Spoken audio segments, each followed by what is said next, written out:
Bergemi grup ahli geriatri energik berkolaborasi, riset dan mendidik nakes ahli geriatri yang ahli lansia saat ini. Energik sinergikan potensi, menempa diri aktif melayani, ilmiah dan saling menghargai, lansia berkualitas tujuan misi kami. Oh Tuhan, ridhoilah kami, buku eratkan perhimpunan ini, berguna sepanjang hayat kami, bahagia di dunia dan akhirat nanti. Bahagia di dunia dan akhirat nanti. Bergemi.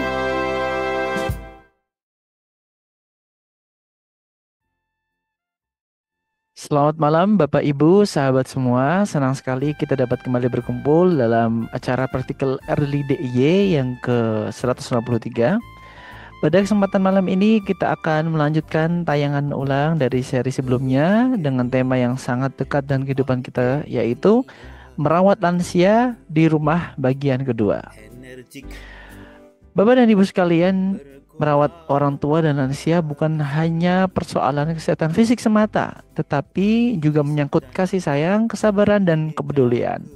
Disinilah kita belajar bagaimana menghadirkan suasana yang nyaman, aman, dan penuh cinta bagi mereka yang telah lebih dulu mendampingi perjalanan hidup kita. Untuk itu malam ini kita akan kembali mendengarkan ilmu dan pengalaman berharga dari narasumber ahli kita, yaitu Dr. Prabowo Suseno, spesialis penyakit dalam, konsultan geriatri, Finasim SEMM IVOCA, pakar kesehatan lansia dan spesialis geriatri.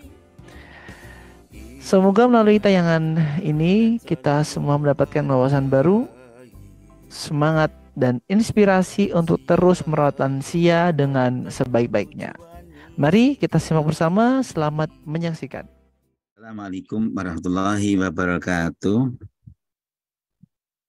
Selamat malam para lansia dimanapun Anda berada, para penyayang lansia, pemerhati lansia yang berangi. Alhamdulillah pada kali ini kita bertemu pada pertemuan yang ke-69. Materi yang akan saya sampaikan pada kesempatan yang baik ini, bagaimana merawat lansia di rumah, merupakan bagian yang kedua. Sebenarnya sangat banyak materi-materi yang akan kita sampaikan karena terbatasnya waktu. Kami akan cara bertahap di sela-sela kesibukan atau tema-tema tertentu, maka kami sampaikan secara serial. Para lansia dimanapun Anda berada, para penyayang lansia, pemerhati lansia yang saya sayangi, yang saya hormati, tidak ada orang yang kepingin hidupnya susah. Semua kepingin hidupnya senang, hidupnya bahagia. Pastilah demikian setiap diri kita. Menginginkan kehidupan sejahtera, enak, senang dimanapun kita berada. Tetapi memang Tuhan menciptakan di dunia ini sebab berpasang-pasangan. Ada suka, ada duka, ada datang, ada yang pergi, ada yang lahir, ada yang mati, ada yang sehat, ada yang sakit. Ada yang sembuh, ada yang berbuntut kematian waktu perawatan sakitnya itu. Para lansia yang saya sayangi, para pemerhati lansia, penyayang lansia dimanapun Anda berada, dalam diri benak atau hati manusia pasti menginginkan hidupnya itu banyak senangnya, bukan susahnya. Berbagai cara dilakukan untuk dirinya dan untuk orang-orang yang disayangnya atau merupakan tanggung jawab dirinya. Bio, psiko, sosial, spiritual yang merupakan dimensi setiap manusia akan berusaha dipenuhi, dikembangkan. Untuk apa? Meraih cita-cita tadi. Hubungan antar orang merupakan kepandaian di bidang sosial. Mengelola diri sendiri atau kecerdasan pribadi merupakan dimensi psikologis, dan mengelola menjaga raganya ada dimensi fisik. Tetapi ada satu dimensi lagi, yaitu dimensi spiritual. Kesadaran bahwa ada kekuatan yang sangat dahsyat di luar dirinya, di luar aspek psikologis, aspek biologis, aspek sosial. Kekuatan yang luar biasa, yaitu kekuatan faktor X. Mungkin bagi mereka yang belum percaya Tuhan, kalau yang percaya Tuhan, faktor Tuhan yang menjadi penentu semua cita dan karya. Orang bisa saja merancang berbagai macam mimpi-mimpi dan strategi taktik untuk mewujudkan mimpi tersebut, tetapi ada yang sudah dengan sangat cermat, perhitungan yang begitu matang, bisa gagal total akibat kekuatan yang tidak diduga sebelumnya, musibah alam, bencana, kecelakaan yang bisa terjadi. Ada sesuatu di luar diri kita. Kadang-kadang orang hidupnya susah, mendadak jadi sukses dan mulia. Ternyata Tuhan membuka dan mengangkat dirinya, termasuk dalam hal orang yang sakit. Orang yang sakit yang dirawat di rumah sakit atau di rumah.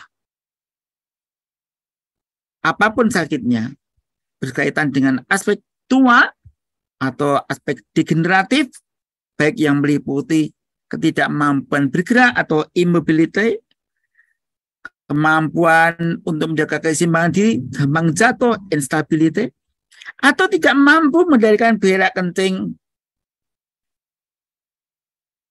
seperti yang diinginkan. Kadang-kadang pengen kencing di tempat yang semestinya belum sampai dah keluar. Pengennya bersembahyang dengan baik, ternyata pas waktu sujud terkentut-kentut. Atau dengan batuk terkentut-kentut karena mengalami inkontinensia. Kadang-kadang waktu flatus atau kentut malah keluar benda cair atau padat. Inkontinensia alfi, bahkan kadang-kadang keluar tanpa kendali. Dan sekalian, kondisi macam ini banyak ditemui pada lansia yang kebetulan ada pengganggu atau penyakit yang mungkin dulunya tidak dikendalikan dengan baik, tidak disembuhkan dengan sempurna. Ada juga yang tanpa diduga sebelumnya cerdas, hebat, kemudian kena bencana otak, apakah perdarahan, stroke hemorrhage, atau tersumbat stroke iskemik, kemudian mengalami kemunduran kecerdasannya, intelektual impairment, mengalami kelupaan yang dahsyat, bahkan kadang-kadang mengalami kepikunan, demensia vaskuler. Ada pula yang mengalami kepikunan, sudah dirasakan macam-macam sulit, terkena demensia Alzheimer. Ya Allah, ya Rabb, Tuhan yang Maha Pengasih, lindungilah kami semua dari hal yang kami tidak sanggup memikulnya, yang tidak bisa diobati, dan kami merasa risau atau sedih karenanya. Dan sekalian para lansia, penyayang lansia, pemerhati lansia, dimanapun Anda berada, ada juga masalah pada lansia karena infeksi, apakah infeksi yang mengenai otaknya, meningitis, cerebritis, atau saraf-sarafnya.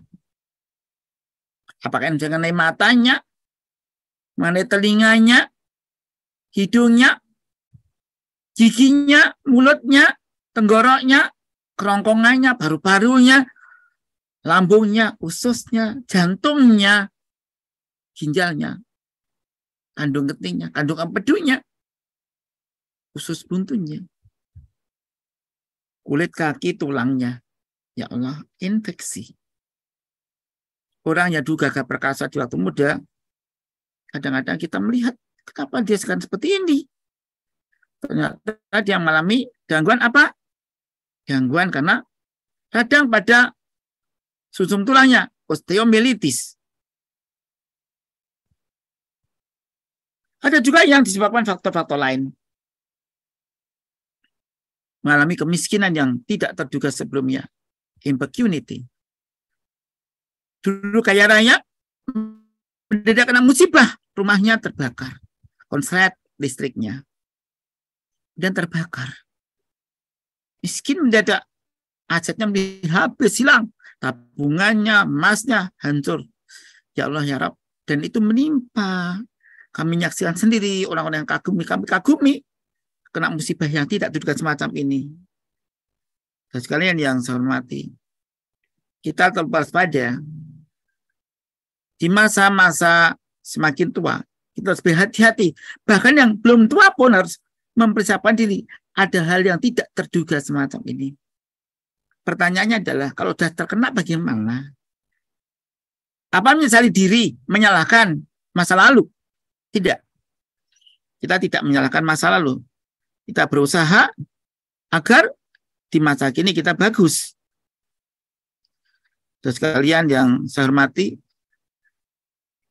faktor-faktor lain yang perlu kita cermati adalah bagaimana agar kita atau lansia itu bisa tidur tenang. Karena dengan tidur akan memberikan kesempatan perbaikan jaringan tubuh, sel-sel tubuh, sistem tubuh, boleh seperti semula bisa bekerja baik, mendekati sebelumnya. Meskipun kita tahu dengan berjalannya waktu, organ-organ tubuh mengalami kemunduran. Karena kita akan ambil sampai satu contoh saja. Pada orang-orang yang mengalami gangguan pendengaran. Gangguan pendengaran apapun sebabnya, pasti merisaukan. Dan seseorang lansia yang mengalami gangguan pendengaran, yang menyebabkan kesedihan yang sangat adalah gangguan berkomunikasi dengan orang lain. Terlebih orang tadi merupakan figur publik, orang yang tokoh masyarakat, yang biasa tampil di luaran.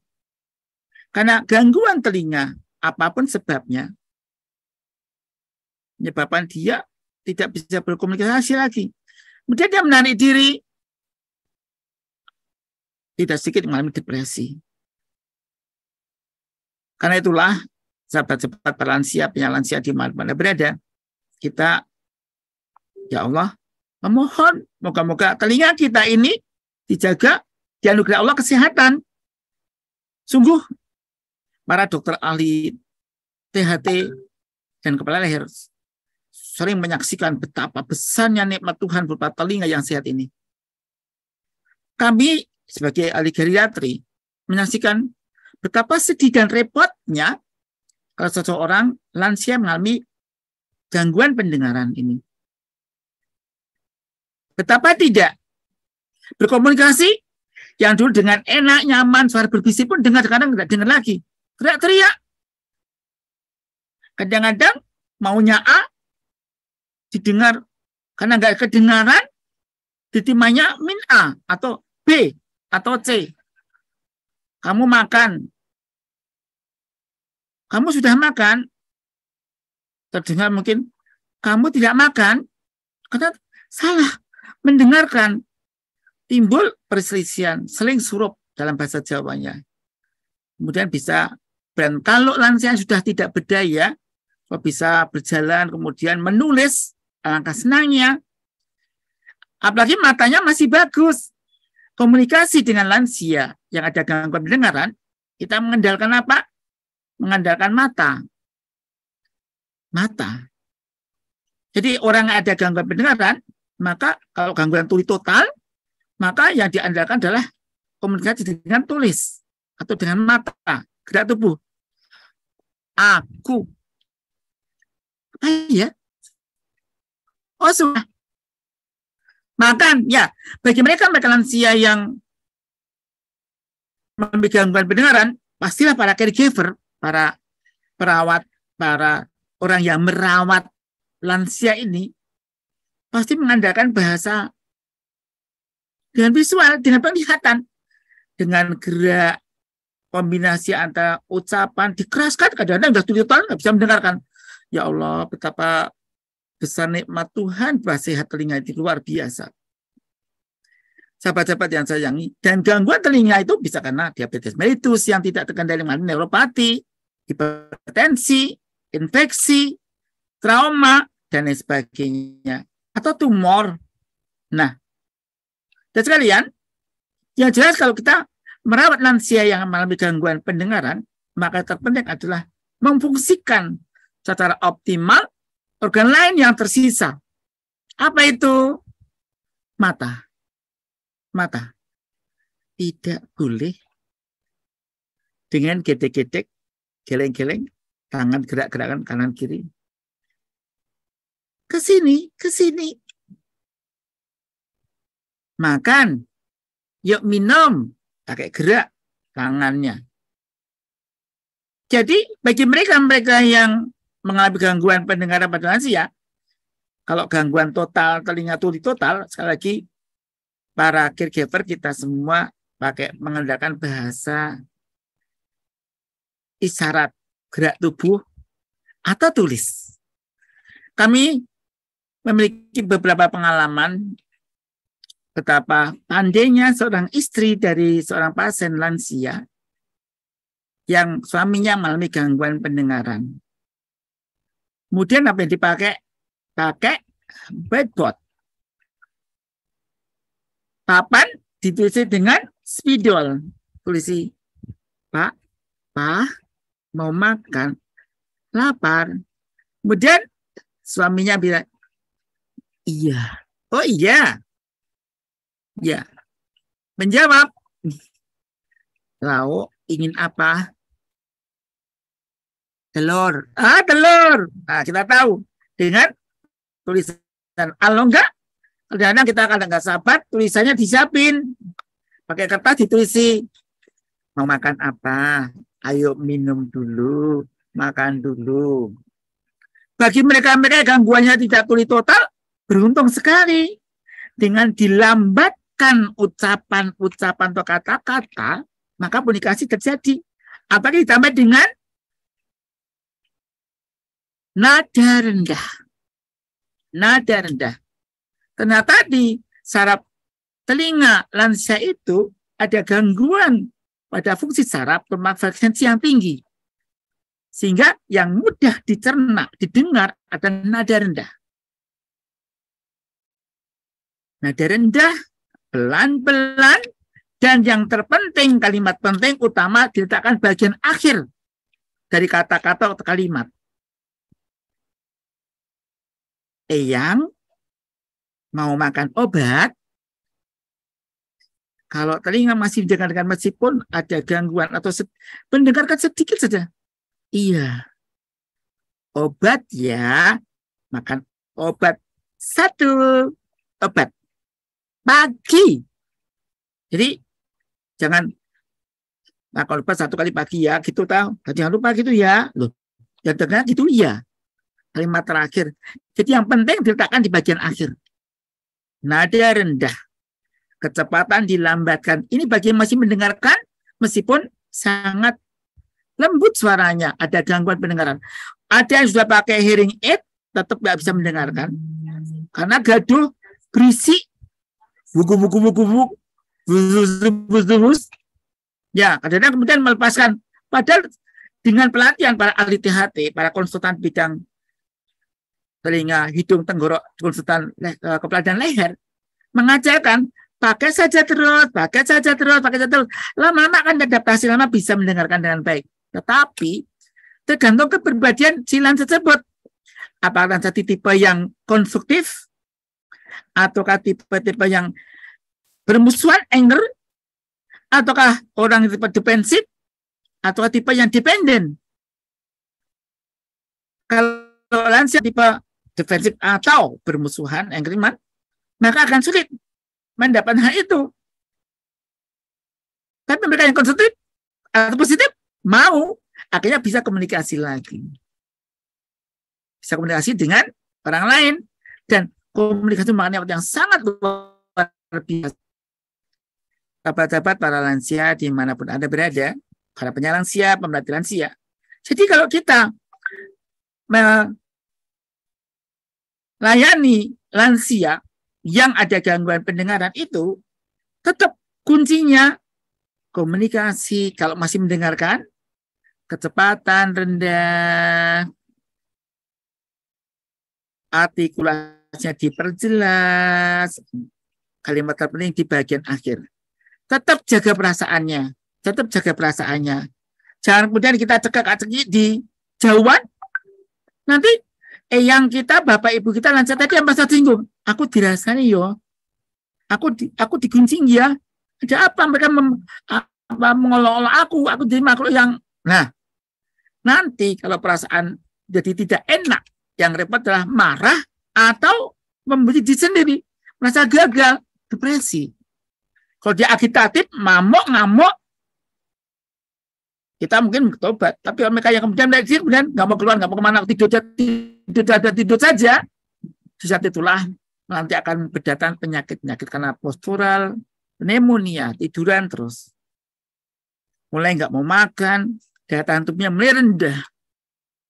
Albuminnya turun, limfositnya tidak bisa menjaga dirinya. Jadilah penyakit, mudah kena penyakit. Kemudian pneumonia bubar udah.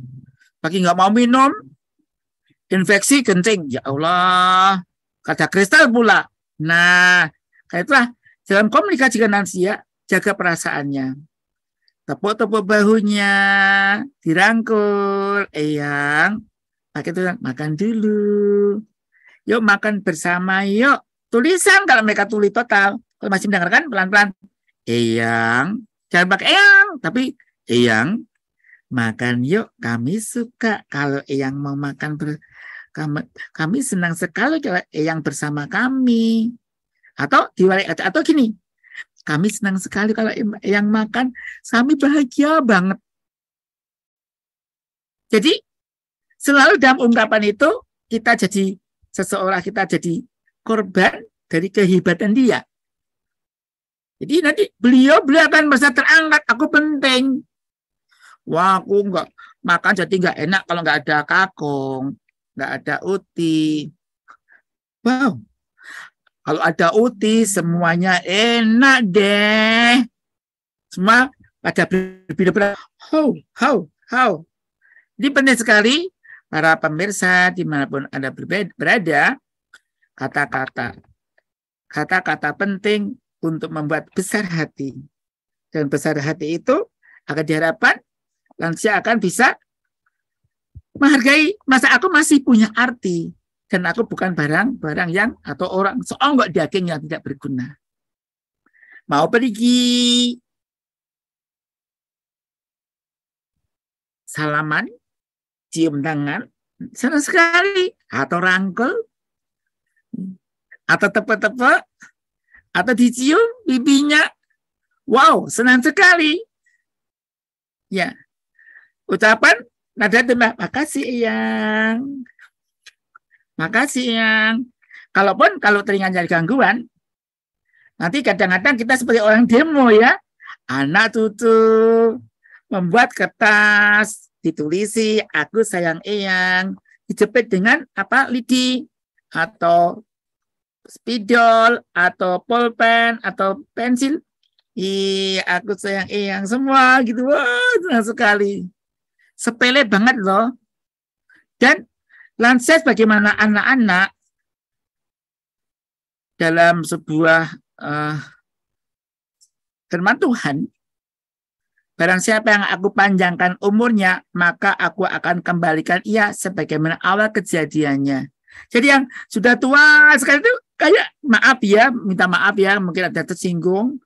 Kejiwaannya itu seperti anak ya, suka dikan, suka dipuji, suka dilayani, suka diraja-rajain. Sehingga ada perasaan siapa bilang lansia tidak berguna.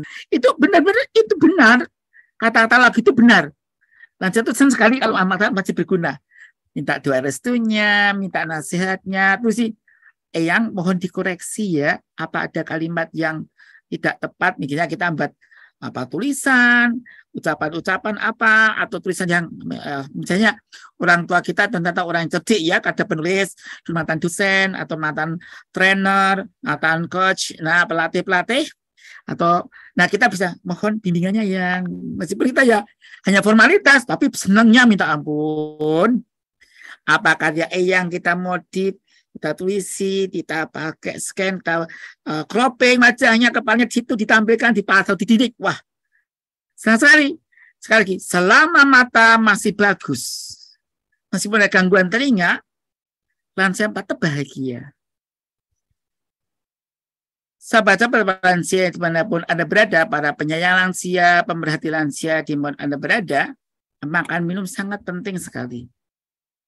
Apalagi kita tahu bahwa kalau kita kepingin yang sekarang belum atau tidak mengalami gangguan pendengaran, makan minum pada orang yang diabetes mellitus itu sangat penting untuk dijaga supaya di masa tua tidak mengalami gangguan neuropati pada sarafnya, saraf pendengarannya. Kisah nyata dari seorang pasien, orang yang hebat, kadar gulanya memang agak tidak terkendali. Padahal dia bukan orang yang bodoh di bidang kesehatan, loh. Bahkan dia orang yang sangat hebat, guru besar, hebat. Tapi bangun tidur dia menangis, bingung, sedih, marah. Udah kemana-mana ternyata bangun tidur dia mengalami ketulian. Dibawa kemana-mana, diobati, cek macam-macam. Ya Allah, ya Rabb. Jadi ini contoh betapa telinga itu sangat-sangat penting. Dan yang repot lagi kalau dia seorang profesi yang mengandalkan pada ketajaman telinga. Seorang dokter, seorang guru, seorang konsultan, apapun. Kalau saya tuli, wah, gimana ini? Apalagi itu total ya. Kalau berkurang pendengarannya masih mending. Jadi hilang total. Ya Allah, itu bekerja apa ya kira-kira? Kalau bekerja kayak seniman, lansia punya kerajinan tangan, masa tapi dia bertutur, berkata, konsultan, putus semua rezekinya. Dan ini bisa menimpa siapapun, tidak usah menunggu sampai tua dahulu. Dan sekalian yang saya hormati, membersihkan telinga itu memang bagus, tapi jangan sampai yang bisa membuat luka. Dan para ahli THT mengajarkan pada kita semua, membersihkannya jangan pakai, kayu kecil atau bahkan pulpen dimasukkan, hati-hati ya. Cukup sapu tangan dioleskan saja di luar. Saking hati-hatinya. Kalau ingin bersihkan ya tolong ke ahli THT saja yang mengetahui ilmunya, dan para THT mengajarkan juga bahwa minyak yang ada di situ sangat penting untuk menjaga kesehatan, keutuhan dari kulit yang ada di rongga telinga luar. Dan itu penting untuk kesehatan kita. Dan sekali yang saya hormati, karena kalau kita lihat pada lansia-lansia yang nafsu makannya kurang, bagaimana ya? Lansia yang nafsu makan kurang sebabnya bermacam-macam. Apa yang kita bisa lakukan? Kalau yang ada gangguan telinga, waduh, ya Allah, yang total loh ya. Kalau yang masih pendengarnya dengar dikit masih mending ya. Kuncinya satu, berikan makanan yang disukainya. Jadi kalau kita menghadapi lansia yang ada gangguan, terutama telinga, atau bukan gangguan telinga, tapi gangguan umum ya, macam kanker, gimana pun lokasinya, kanker hati, kanker tulang, kanker rahim, kanker dimanapun pada hampir dunia. Nah, kita memberikan makanan itu apa yang disukai. Kanker payudara, kanker leher rahim, atau demensia, ya lansia yang pikun, ya Allah. Kita memberikan makanan yang disukai. Kadang-kadang kita harus terpaksa seperti maaf bermain peran seperti seorang anak. Eyang, makan dulu Eyang. Aku juga makan, Eyang juga makan ya. Ya, kecil porsinya tapi sering. Dan hidayah yang menarik, bentuknya, warnanya, rasanya, yang lucu-lucu. Itu tuh anak-anak, ya, lansia kadang-kadang ya suka gitu malahan. Yang unik-unik, ya. Karena apalagi yang mengalami demensia ya, itu suka yang maaf. Ya, mundur, ngambil agresi, munduran. Nah, apalagi makan bersama merupakan appetizer, merupakan perangsang nafsu makan. Jadi kalau kita ada lansia yang nggak mau makan, diajak makan bersama. Yang yuk makan kapan yang? Makan sekarang ya yang, aku lapar. Ada yang senang sekali, enak deh. Yang ya tadinya mau makan, ya akhirnya ya mau makan. Ini yang dikit ya. Dan makannya yang sesuai dengan kondisi gigi mulutnya. Kalau banyak ompong ya jangan diberi kluban, pecel. Ya. Ngunyahnya gimana? Ya. Daging celilit, ya. Mungkin giling, cacah. Jadi dilembutkan, dilunakkan. Dan jangan lupa pada lansia mengalami penurunan jumlah kelenda ludahnya. Sehingga yang sangat penting adalah menyediakan minuman. 1 gelas disediakan air jernih ya di dekat makanan itu. Kalau perlu sih fotonya yang di situ ya, di sablon. Senang sekali, jangan pakai ini ya, ini khusus gelasnya Mbah Kakung atau Mbah Putri. Wah, diistimewakan, senang banget itu. Ada tutupnya yang cakep, keemasan atau perak. Keren banget ya. Ya, atau plastik yang indah, lebih kain yang cakep, ya banyak sekali metode atau model-model. Nah, jadi minum antara waktu makan. Kenapa? Memang kelenjar ludahnya nggak bisa produksi banyak. Apalagi dulu terkena kanker yang disinar, apalagi misalnya kanker nasofaring ya, atau kanker parotis ya, disinar itu kelenjarnya banyak rusak, nggak bisa melakukan lendir lagi, kering gitu. Termasuk kalau kita ngadepi lansia yang anoreksia atau kurang mau makan, ini nafsu makannya kurang, sejak gerak-gerak dulu, senam dulu. Ternyata senam olahraga sebelum makan ini bukan hanya, maaf loh ya, biar lapar, bukannya itu, tapi bisa membantu meningkatkan kebugaran umum. Kebugaran umum menyebabkan makan enak, tidur nyenyak. Olahraga itu penting banget. Pengobatan gangguan tidur yang murah ya olahraga itu.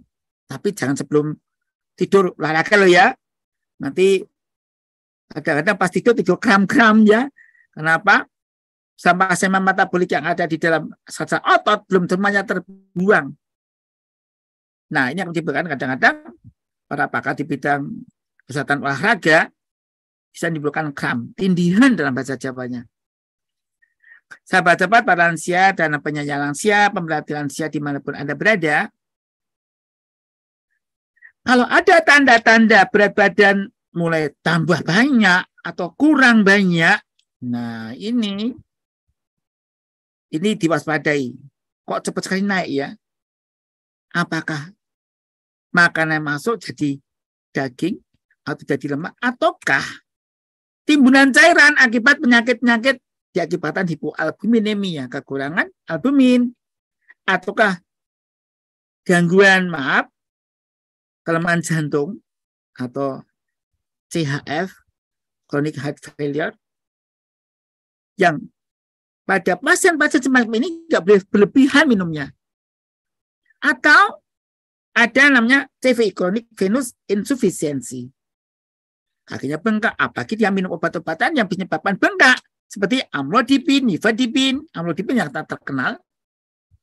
Nah, diberitahu, yang nggak apa-apa, ini memang karena efek samping obat, bukan karena yang makan banyak. Jantungnya normal ya, tapi kakinya bengkak sampai pakai sandal atau sepatu nggak cukup. Ya, ini efek samping. Pada saat seperti inilah kita perlu konsultasi pada orang dokter, kira-kira obat apa yang sebaiknya diganti ya. Nah, para lansia di mana berada, berarti lansia.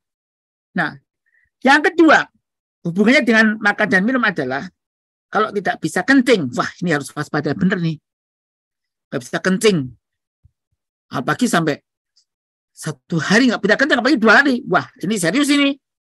Kalau nggak bisa kencing, nggak bisa berak, ditambah dengan muntah terus, kesakitan perutnya, awas. Ini mungkin usus yang mengalami gangguan gerakan namanya ileus.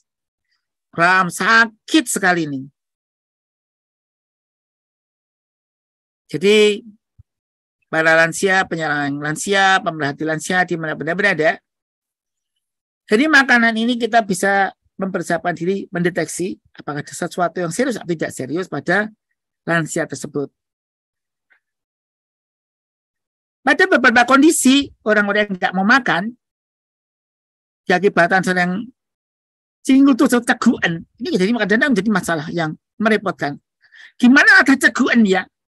Para ahli di bidang paliatif seperti Profesor Dr. Budi Warsono dari UNER almarhum, guru kami waktu kita belajar ilmu paliatif.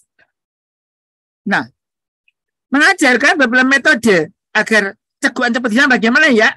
Napas dalam, buang, napas dalam, nah gitu kan ceguan. Terus minum pelan-pelan, ambil air, minum pelan-pelan. Minum pelan-pelan. Letakkan 1 sendok makan. Diisi gula pasir. Mulut di mulut, telan dikit-dikit. Cepat insya Allah berhenti nanti. Saya ulangi. Napas dalam. Minum pelan-pelan. 1 sendok gula pasir dalam mulut. Pelan-pelan. Dihabiskan gula pasirnya lagi. Ceguannya nanti hilang.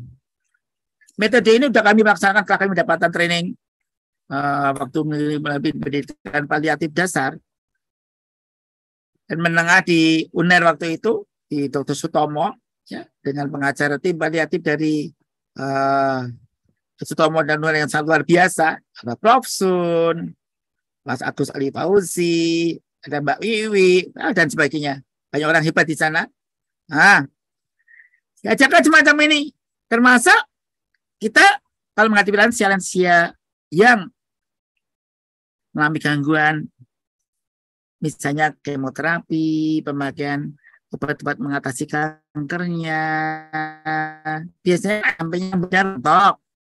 Meskipun tidak semakin kemoterapinya bapak rambut rontok ya. Ada rontok sebentar, ada rontoknya pelan-pelan, ada rontoknya cukup banyak, habis itu tumbuh lagi dalam waktu 6 bulan. Bahkan lebih bagus, bisa hitam lagi malahan. Nah, biasanya para ahli di bidang ilmu paliatif mengajarkan berilah wig. Nah, ini kalau saya ambil di beberapa negara di Inggris ya, diajarkan pakai wig dulu, wig, rambut rambut yang palsu ya dalam bahasa Jawanya itu. Sebelum kemo dibikin mirip rambut aslinya, dipotong yang bagus. Nah pakai terus itu waktu kemo rontok kan, waktu keluar pakai itu. Jadi seolah nggak ada masalah. Padahal memang dalamnya udah gundul juga ya, rontok ya. Nah nanti dalam waktu 6 bulan akan tumbuh lagi. Tapi Ibu hormati, ini beberapa hal yang ringkas-ringkas sederhana. Kalau kita hadapi lansia yang nafsu makannya kurang, ceguan, dan apalagi lansia tadi menggunakan kemoterapi karena dia mengidap penyakit semacam kanker. Saya tidak akan memperpanjang banyak hal yang jelas. Kalau lansia yang kita hadapi, sekali lagi ada gangguan pendengaran, maka pandalannya kita komunikasi pakai visual. Kalau masih mampu mendengarkan meskipun pelan, dan dokter THT mengajarkan supaya pasang hearing aid, kita memotivasi pakai saran seperti dokter LITH tersebut. Eyang insya Allah akan baik lagi. Tapi mengganggu. Itu hanya sebentar, Eyang, hanya sebentar. Tulis sih, hanya sebentar. Banyak temanku juga seperti itu. Eyangnya temanku juga seperti itu. Akhirnya bisa bagus. Namanya perlu adaptasi. Persis seseorang lansia yang giginya ompong, bingung mau makan apa, akhirnya dia pakai gigi gituan. Odontologis ya. Lama pikuk juga pertamanya, lama biasa saja. Nah, seperti orang kacamata juga sama pertama pikuk. Tapi lama akan biasa saja. Dan makan bersama merupakan obat perangsang nafsu makan yang paling bagus. Para lansia di mana berada, para penyandang lansia di mana berada, tentang gangguan yang lain akan saya kupas di lain waktu, karena mungkin keterbatasan waktu. Apakah ada pertanyaan, Mas Wisnu? Ada dokter, ada 6 pertanyaan yang sudah diterima. Pertanyaan dulu aja, nanti kalau memang cukup waktu akan saya lanjutkan kembali.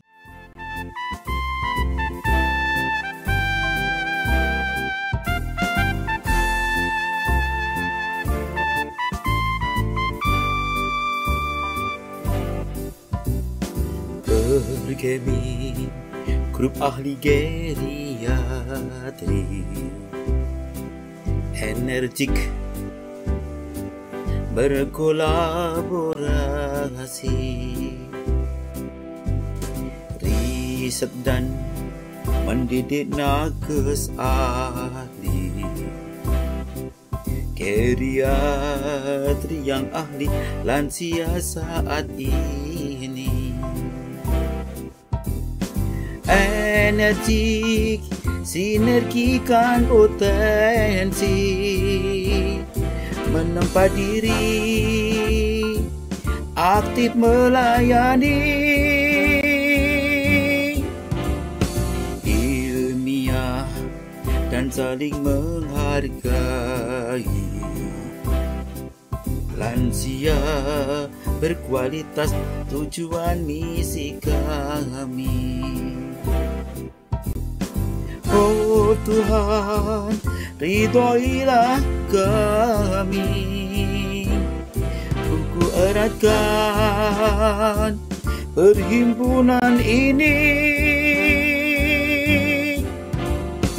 berguna sepanjang hayat kami, bahagia di dunia dan akhirat nanti. Bahagia di dunia dan akhirat nanti. Bergemi